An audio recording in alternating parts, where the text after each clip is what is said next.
All right, brother. Ready? Yeah, Let's man. do it. I appreciate you meeting me last minute on such short notice. I'm gonna call you coach because you're my coach, Okay. but you're also a good friend. Okay. You and Jennifer, you guys are doing something awesome here. So, out of my heart, I'm super thankful for you guys. I had the honor and privilege to train with you guys for, I would say, like a year and a half, a little bit more maybe, Mhm. and for me, it's life changing. So, if you can let us know who you are, where you're from, and what brought you to San Antonio. Yeah, so my name is Jonathan Godinez. I was born and raised in Miami. Um, my family is a Colombian family, and I have also a Cuban background. So on my father's side, there's a lot of Cuban people as well, Cuban heritage, and my entire family was raised in Colombia, and then they all moved over here. Some of them also lived in Puerto Rico, and then they moved over here. I have a very, very big family, and my mom was a single mother. My everything, my inspiration. If it wasn't for her, like I wouldn't be dancing. I wouldn't be obviously where I am today. But I lived in Miami for 25 years. I started dancing when I was like 8 years old, and then when I moved, when I saw my mom dancing at some point, I was like, I really want to do that. Even though I saw her doing it so much throughout my life, because she was a dancer too, it was never something that was like, oh, I really want to do it. It wasn't like a big deal until I saw her specifically dancing rueda or casino style with her boyfriend who was Cuban. And I was like, okay, I do really want to do whatever he was doing. And then I started getting private lessons on a consistent basis. Again, thanks to my mom. Like as soon as I gave her the go, she just like fully put me in dance, and I was dancing 5 days a week, learning, and by the time I was 16 years old, I was teaching, because I was just so like every day at it, every day, so hungry for more.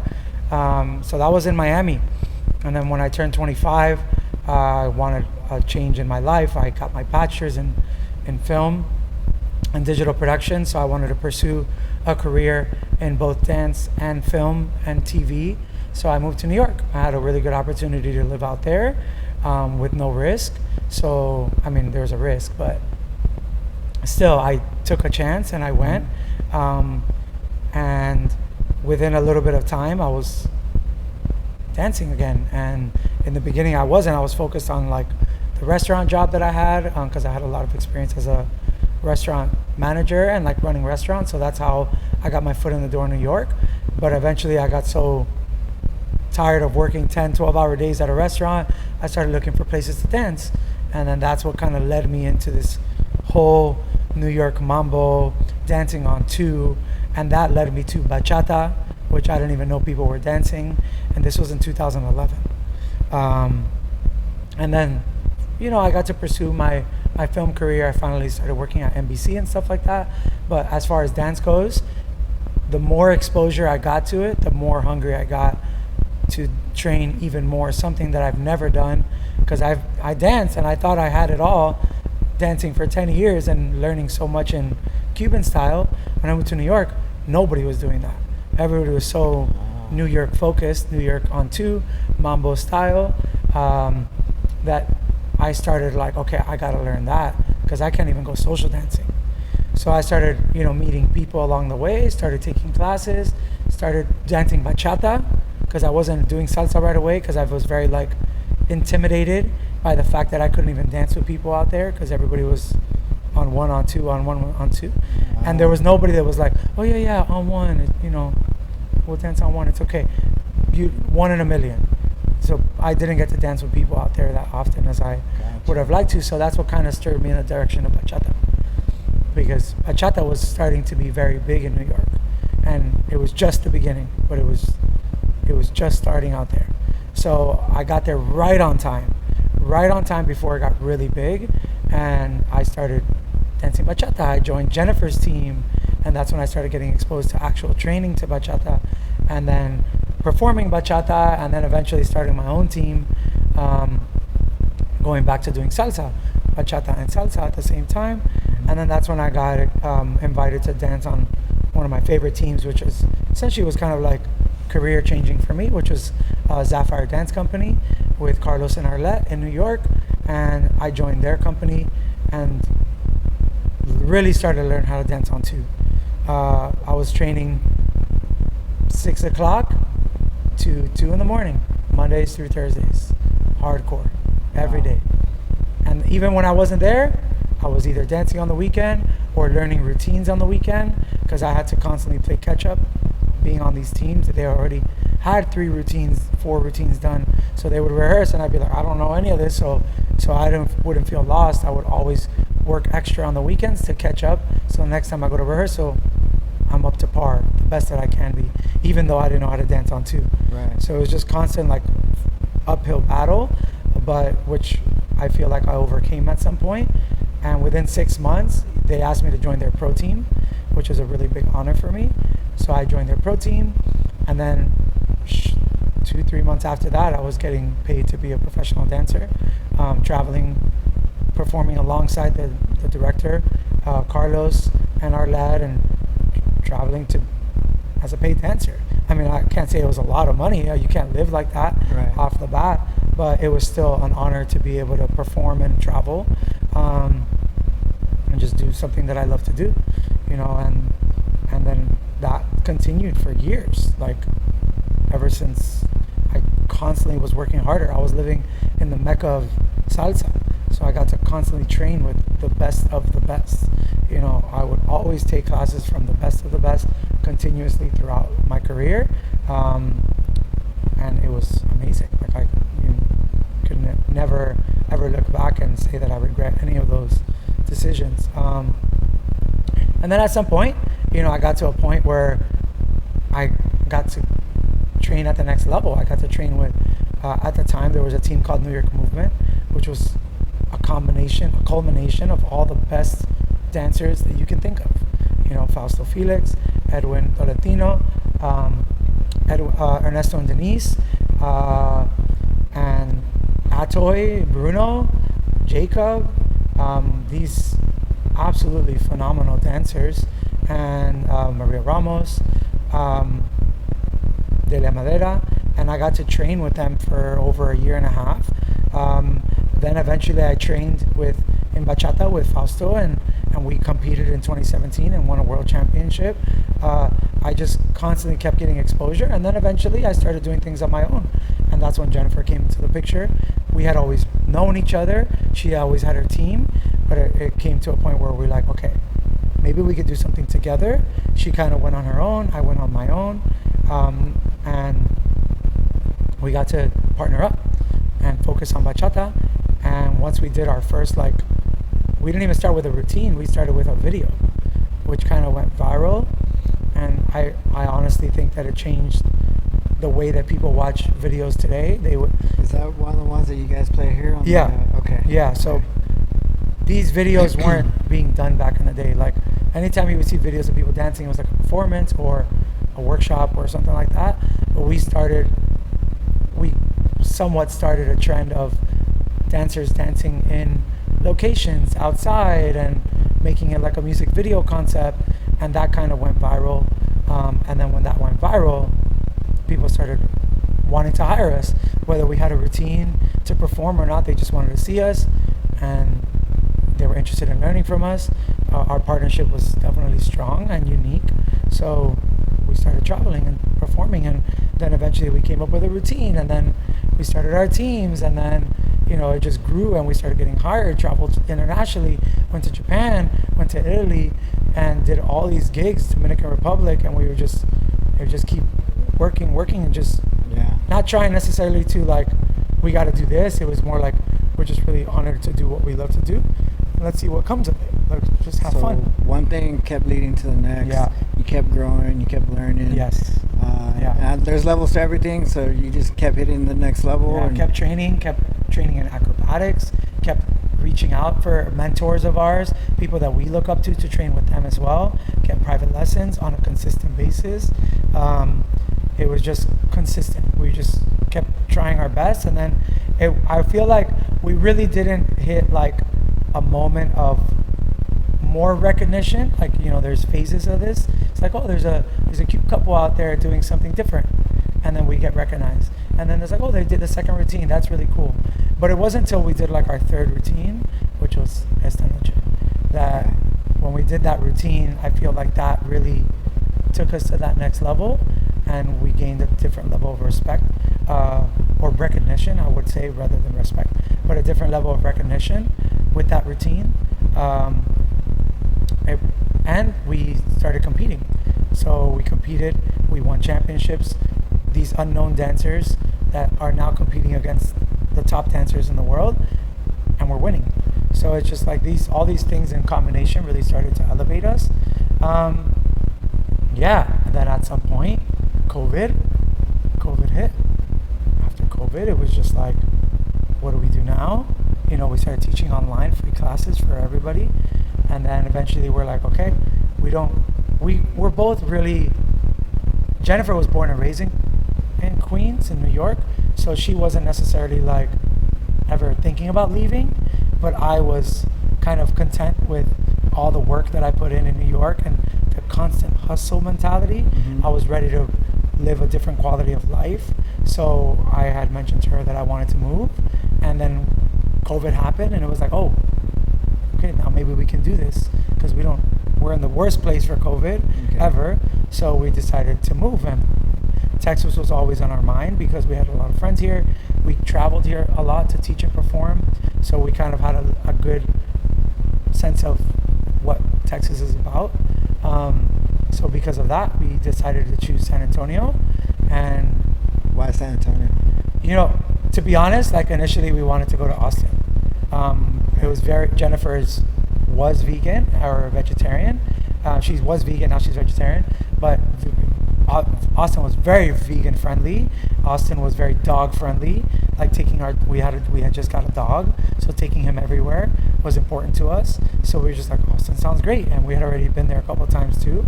We had a lot of friends there as well. But when we started looking at prices, it was like, oh, this is kind of expensive. So San Antonio was only an hour and a half away. We're like, oh, San Antonio is fitting within our budget. The house that we want, it just seemed great. And we had a really good friend that lived here. His name was Brian, and we were just like, okay, this can work. And it was kind of somewhat central between Houston too. So I was like, okay, this is starting to make more sense. It wasn't part of our plan, but it makes more sense for us, like what we're looking for, right? Especially for a house, like that's what we're looking for, a house within our budget that like fits what we're looking for. Yeah. And then so we moved here. We did it in September of 2020, and when we posted that initial picture in front of our house, we did it. We live in San Antonio. The feedback from like the dancer community was amazing. We weren't expecting that. We were just kind of like happy to move here. So people started asking, like, when are you going to teach? When are you going to have teams? When are you going to do this? When are you going to do that? So slowly but surely we started Esta Noche, and it was just to start teaching and have a social. And it wasn't like meant to be where we are today. Right. It just kind of happened that way. And it's really just because of the support of everybody that we are where we are today. And I'm super fortunate. So coming from New York, like you said, the mecca of salsa. For those who don't know, Esa Noche, y'all's routine is bachata, correct? Yes. And then coming from New York to San Antonio, how has the community and the culture changed since you've been here? I want to say, like, when we moved here, there was already a really healthy salsa and bachata scene in San Antonio, and that was really all thanks to Semenea, or Lee Rios, who was here for 20 plus years and started a humongous community here, and a very like thriving, fun, healthy community. So I want to, he has a big part in that. And then also Salson too, Dario and Yuki have a big part in that too. They've been around for almost 5 years now, I believe, and they also have their own community, and everybody coming together, it's just amazing. So I think that when we came here, our overall perspective and what we wanted to do was just continue to grow the community, continue to grow the level of dance in San Antonio. So I don't think necessarily we brought a culture change. I think that the culture, again, was absolutely amazing. Like, if anything, we changed our way of being just because we came into this culture. Not necessarily we wanted to change the culture, maybe elevate it, change, do things the way we wanted to do things from all of our experiences of traveling, of going to different congresses, going to different studios, different festivals, different countries. It's like and then my knowledge in film and photography and lighting and sound, just bring a different perspective on how to look at dance from an outside perspective, not necessarily from the people within, but to expose more people to the salsa and bachata community. If San Antonio has 11 million people or 7 million people, how can we outreach to all of those people and make it even bigger, and complement what Lee Rios is doing, what Salsa 2 is doing, Dario and Yuki are doing? How can we continue to grow this and elevate our dance scene? So I wouldn't think it's fair to say change, but I do think that we've definitely brought different ambiance, and when people come to our space, I hope that that resonates with them and it's memorable for them, and coming to our socials and anything that we have to offer, it sticks, and it keeps. It's always going to be a memory. So you guys being professionals, you guys are some of the best in the world. You travel all over the world. My only experience in salsa is a little bit from what my mom, she would invite me to Arjon's, and I never went.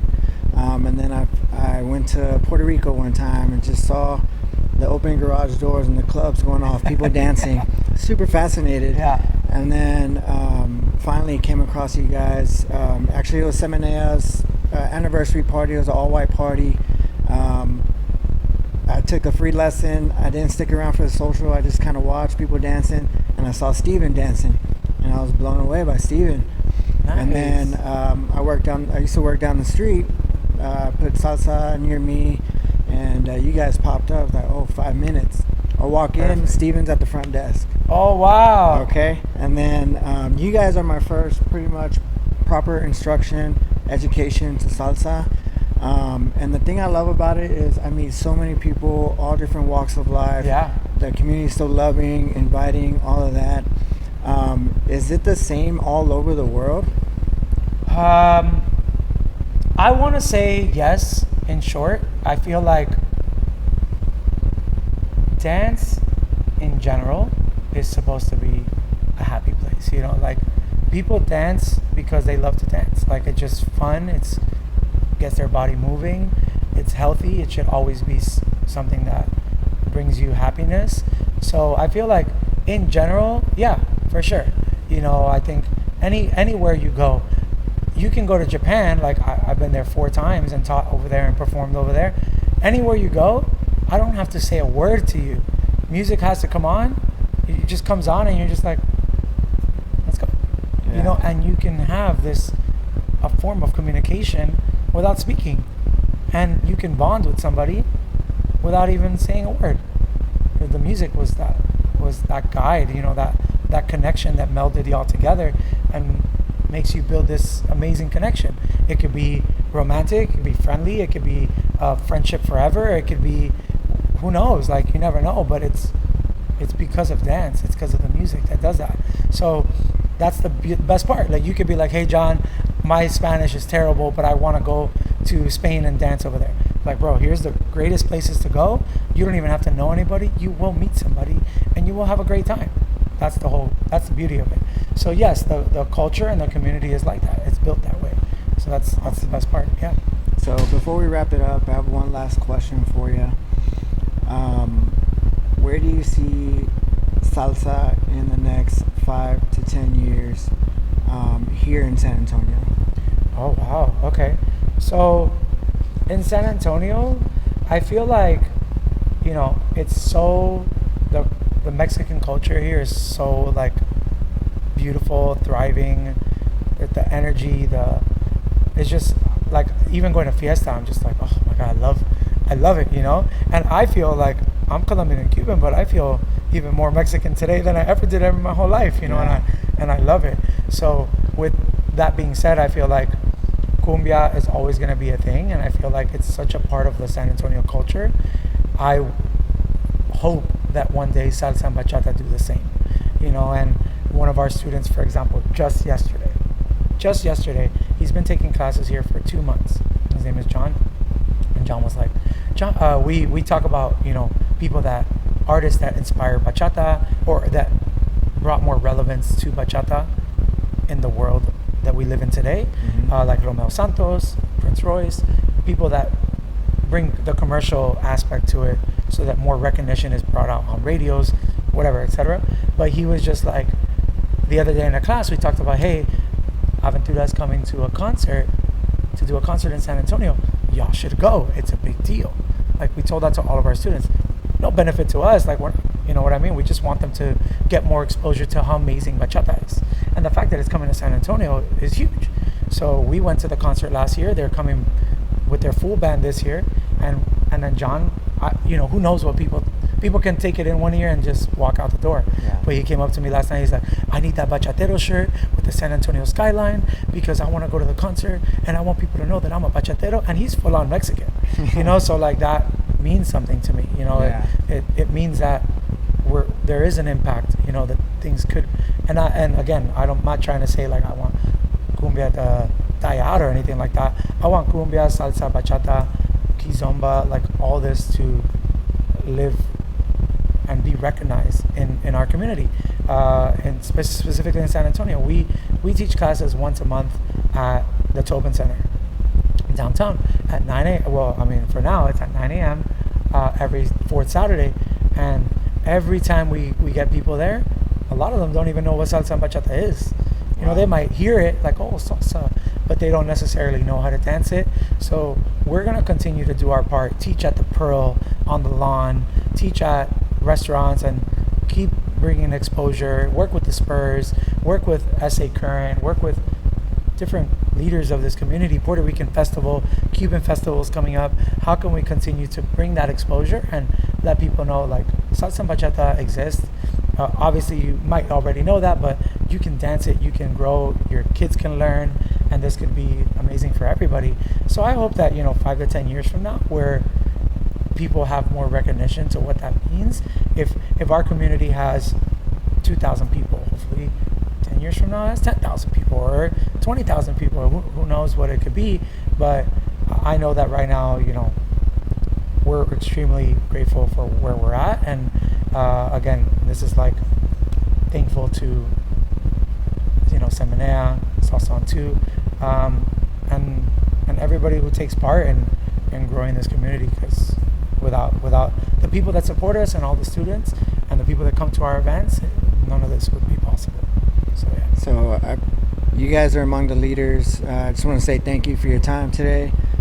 Last minute, short notice. So I appreciate you meeting with me for a little bit.